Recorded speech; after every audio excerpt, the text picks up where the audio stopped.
Chekutanga, my name is Mostivit Mutiwa. Mostaf zvinoreva kuti chosen. Ndiri mukomana akazvarwa kuKadoma. Ndakatanga zvemusic 2008 but ndakazogadzirawo kahit song kakazofarwa navanhu vakawanda nana 2010 kainzi Mostaf ndinyorere tsamba iyo.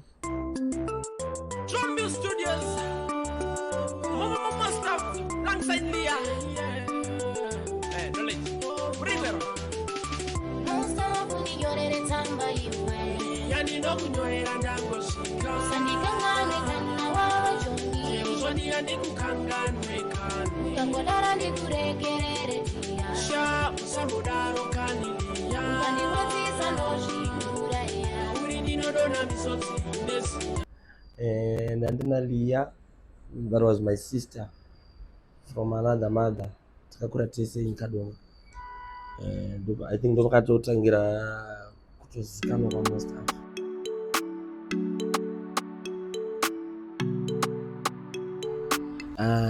Like I said before, muna 2010, by then I was still in Kadoma. Yeah, ndopa yakabuda. Unoziva kuti to be honest ka ndaisatomboziva kuti ndane hit song, but mukufamba ndaizongonzwaona pamwe pacho ndaitomboya kana kuno kuHarare. Usually tafarira kupfeka kabhutsu maoriginal dzemabhero, saka ndaitoti ndatoya hangu kuMbare ndatotsvaka bhutsu dzangu dzemabhero nini nditonzwa kana foni yemunhu ndotoringa kandotonzwa isong yangu, but vanhu vanga vasati vakuziva kuti ndini munhu wacho. Sazvototi vamwe vandaitozoudza kuti ndini vaitoramba wana because zvanga zvisingaenderani.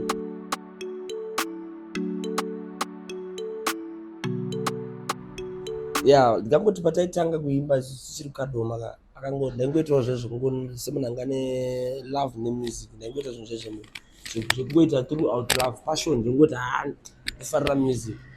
But patakazobudisa song yetsamba yaya payakazoita kunge yaya pandakazoziva kuti yatrenda tanga tatova munana 2011 yakunopera 2012 ndo pandakatanga kuona kuti song yatoenda viral, because by then kwakusina YouTube yanga iriko, but kuno kuZimbabwe tatisati tanayo zvokuti uziva kuti tokwanisa kuishandisa sei. Even Facebook zvanga zvako, but tatisati kuziva kuti tozvishandisa sei. I still remember kuti kwakune Bluetooth nekamukainzi infrared, saka ndozvinhu zvaifambisa music. Saka zvakatora almost 2 years kuti song izoenda viral nyika yese. Even vanhu vaibva kana kunana Mozambique, South Africa vaitonditi sonhingirira so tabva ipapo ndo pandakazotanga kuita serious. Ndakasangana naKapfupi akauya kuKadoma for a road show yeimwe shop yainzi Cosirus Furnitures, promoter ainzi Cosirus. So ndipo takasangana naKapfupi. Kapfupi akanditi mfana wangu ndiwe ukaimba song iyi nemusikana uyu munokwana kuya kuHarare song yenyu iri kurira, ende ndakutoline up mashows vanhu vaiti vachikuziva. Ndakutokurongera mapesi pandichanoridza ndendinewo, so ndakangozvitora semafanizi. Ndaitovhundukawo ndichiti Kapfupi aiziva. Ndaiti because ndiri munhu anga asingambotarisiri kuti ndinogona kusvika ipapo. Then Kapfupi akatozoronga zveshuwa mashows ayaya, tikatanga kutoita matour tichifamba tese naLeah. Then as time goes on takazoimba tese naKapfupi collabo Rhythm Dance riri kwaSunshine. Then my sister Leah akabva azoroorwa zvake. Then I had to continue nejourney. Ndopatakatanga kulinkawo nana Killer T kuMbare, ana DJ Fanta, na Levels, nana Ribe Chisport. Ndo madhizi akaintroducewa Rhythm Dance. Ndopa pakatanga kuya Rhythm Dance, takusangana nemaartist akawanda, ana Confuse, ana Lady Squanda, ana Freeman, tatakusangana vanhu vakawanda wanda. Then tapinda muRhythm Dance takambopusha nemaRhythm, ana Body Slam, ana Mount Zion. Takafamba nacho chimoti kusvika 2017 pakabuda Back in Town ya PTK. But by then ndandatomboita macollabo navanhu vakaita sana Killer T, ndandatomboimba naye futi. Lady Squanda tataita futi collaboration. Ataishanda navanhu vakawanda, na Nubu Digital. yeah, kusvika 2017 tikazobudisa inonzi Back in Town. Ndopa ndakazotanga kufungawo zvekugadzirawo maalbum. Ndopa ndakatanga kugadzira album rainzi Menyi. Pandazoita futi rimwe album pamberi apo rainzi Real Activity, anga inga iri singles collection. Ndibva ndazoita futi rainzi Dingindira. That was 2022. That was 2023, Dingindira. Then iko zvinezve ndatsoka zvekare ndandamboenda kandichimbonobatanidza nei chimbogadzira zvima brand new. So far ndine masingles manyowani atoda kuti tibuditse.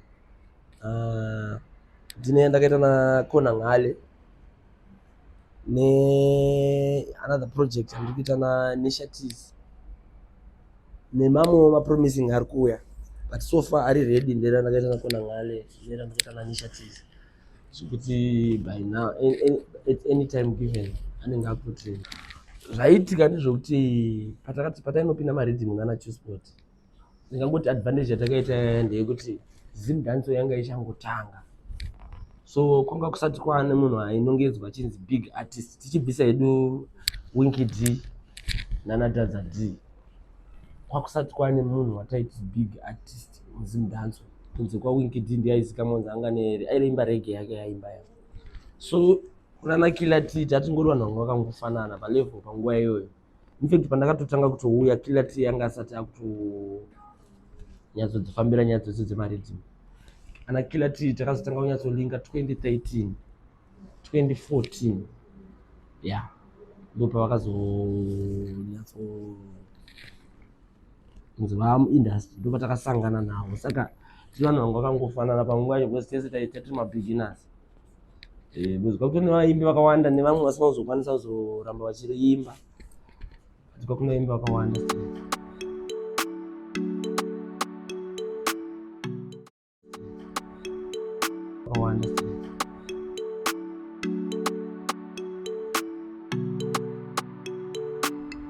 Okay, apa kutanga ngatori ma1, but zvaingoitika ndezvokuti nditori munhu wekuti ndapedza O level kana ndatombotanga kuenda kubasa, ndatomboshanda kune gold mine as an assistant geologist.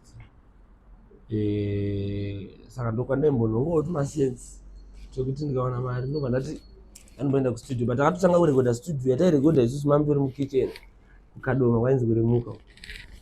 Ndo studio yatakarekodha nayo song yekuti ndinyorere tsamba, and zvakatotishamisa song yakabva yatorira zvekutotrenda. But wose vanhu vanga kuda kubata mastandards.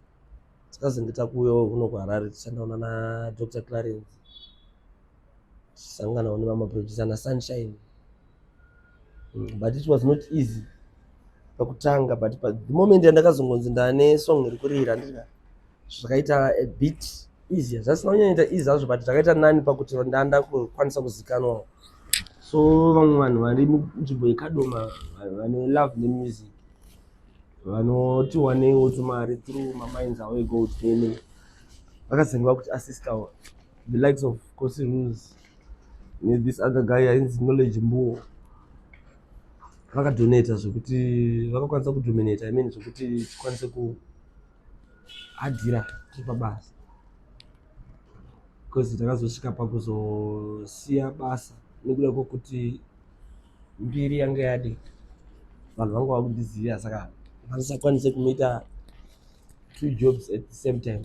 Saka ndakazosiya zvekumaini kwakuenda kungofocus nemusic. Then I had to relocate from Kadoma to Harare. Pandakatanga it was party time, ndaitongonakidzwa ngangoti kubva tiri kuhigh school ka pamaCVs day bye ndiswakomana vaida kunoilipsa kana kunoimba padance, paizoitwa gig after school. Raida kuti munozoyana tu motanga kuita gig like party kana kuti chichichi, ndiswakomana vaitowanika vari kumberi vachiita malipsing nei tichitedzerawo masongs airira madhezi wavo Urban Groove, nana Nox nana Rocky nanani vanhu vari kumadhezi wavo.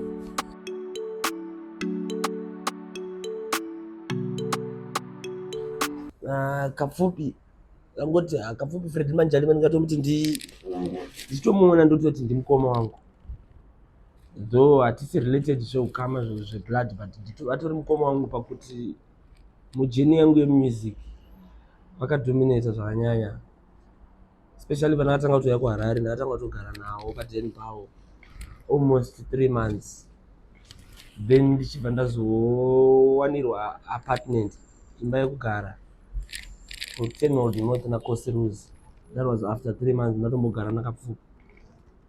So even though ndakugara ndega kapopita aingoti akadedzwa kana kuredio kana kuTV painterview kana kupi aibva kuti mufana wangu handeitese usvika unintroduce paya even kumaradio DJs, even kumaTV presenters, even futi kumajournalist aingosvika ubva aita se ungointroduce kuti ano uyu mufana wangu so then chaiitika ndechekuti vanhu vanga vasingazivi munhu akaimba song but vaiziva song kudarika munhu wacho. Saka ndingatoti Kapfupi akadominata kuti vanhu vakwanise kuzondirecognize kuti uyu ndiani, ndiye monster wacho. Saka ndimukoma wangu zvisiri zvekuti anziva.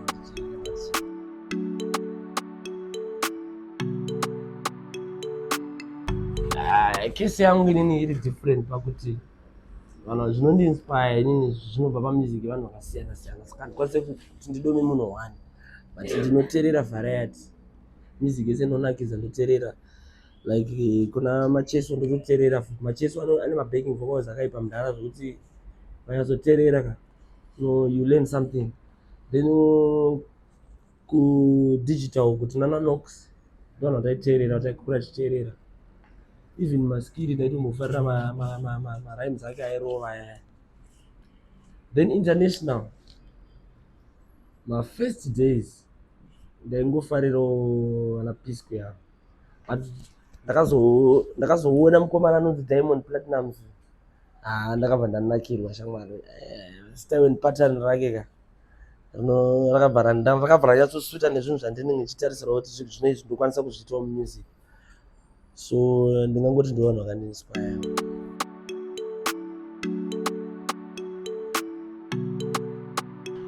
Chafi akambobuda muZimbabwe for a long period, angamboenda kuSA, saka takatomboita time tisiri kukwanisa kuonana, but now ndakanzwa kuti akadzoka, saka ndichatoita time yekuti ndimbonomutsvaga ndimbomuona because zvemusic anenge angambosiya. Zvinhu zvataingoita kuti sekungotamba ona zvokuti hatisinotombotarisira kuti pachazombobuda kana hit song kana kuti zvichatozosvika patiriwo nhasi patinokwanisa kutoverengawo kunyange zvedu tisati tasvika kwatoda kuenda, but ipo pacho patori nhasi tasingambotarisiri kuti togona kuita sei tasvika.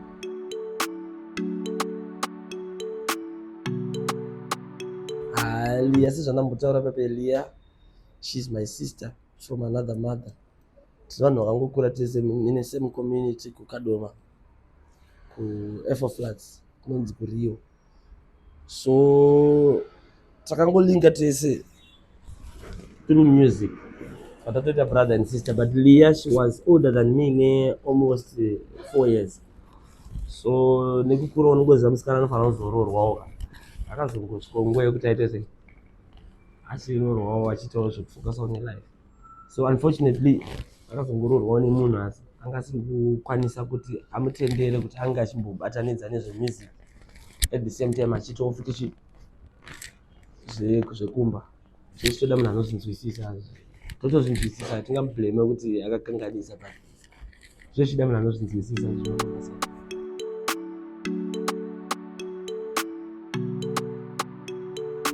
Music career ine machallenges kunyanya pafinancial, panhau dzemari ndopano wanzonetsa zvinhu zvakawanda, especially kumaartist akawanda, especially kana kuchisimuka. Pane pachida sponsorship because kuti ukwanise kuita production ine quality inozokwanisa kumira nemaprojects akaitwa nevamwe musicians anenge achirira panguva iyoyo, unenge wakwanisa kumita mastandards avo, saka zvezvichida mari. Saka I think ndo challenge yatanyanyofesa yekuti taida kurekodhawo mastudios ari kumusoro anoenderanawo nevanhu.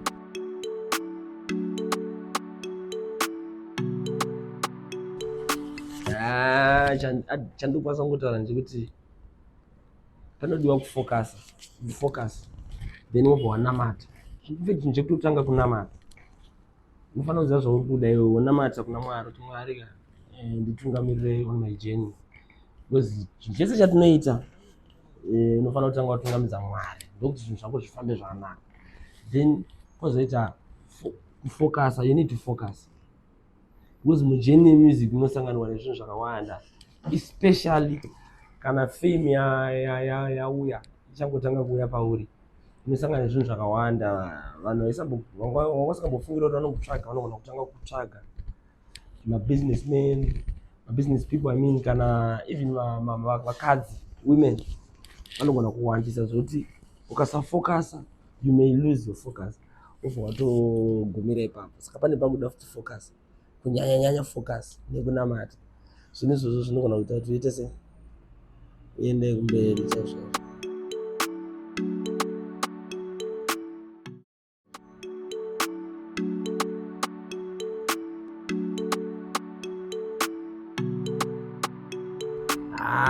Dai chibaba chiri chipenyuka, ndaida kuti timborwa futi rimwe nhamba. Handiti nerera takaita rera, ndaida kuti timborwa futi rimwe nhamba, because chibaba chakaenda tisati tapedza business.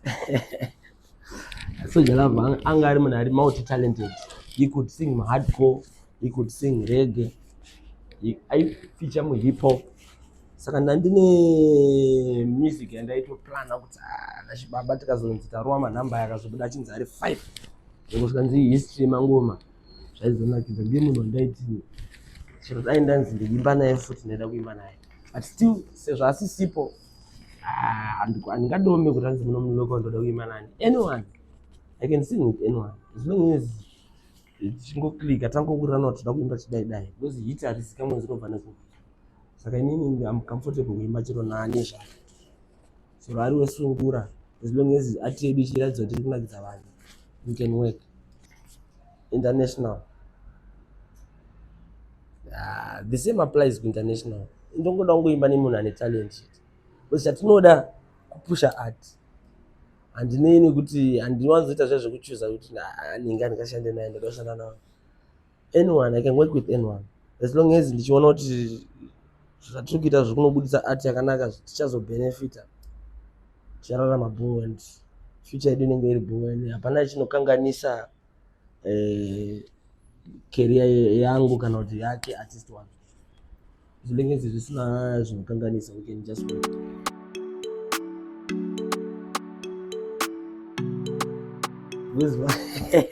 Pese pandonyora songa, patise makolabho ndinowanzonyora pangu, munhu ozvinyorera pake. Saka pese pandonyora songa inenge ichitondinakidza. Saka handikwanisi kudoma kuti best ndeipi, because ese anenge achinditi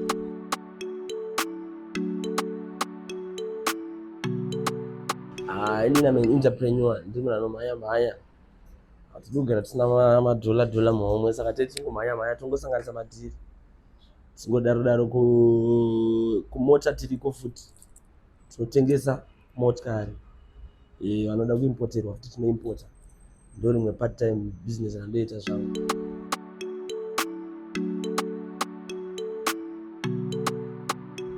Zvazvinoita inini netimu yangu tine management, tinotarisa kuti hatirambe kubatsirana, but tinotarisa kuti artist uyu chipo chiripo here zvechokwadi.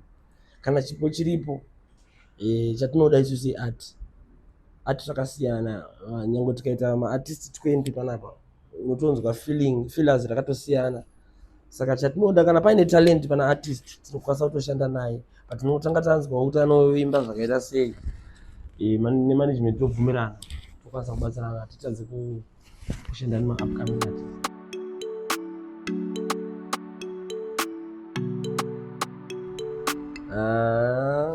Ndichangodzokoroza pakuti focus. Kana uchida kuva munhu, kana kutodarika pandiri, ukafocusa chaizvo nekunamata, I believe kuti you can reach to your goal, because ndo zvega zvinhu zvinokanganisa vanhu, kufocusa. Because kana taita mari kazhinji, mari inogona kutifurira ka. Ndane mari, handenda kuda kutorarama kamuka life, ndakutochinja zvandandiri origin wangu. Hatirambe kuti lifestyle inochinja. Kana mari yapo unogara kuborodhiwa woita sei, but aufani kuzoluza focus yekuziva zvinhu pawakatangira nepawakabva nepauri kuda kuenda.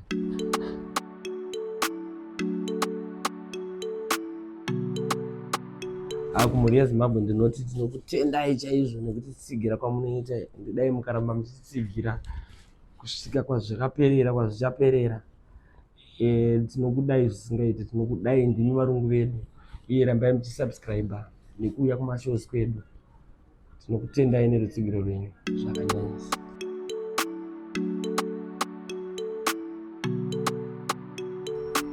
Apa ndichakuimbirai song yandakaita naKiller T inonzi ungazvida here.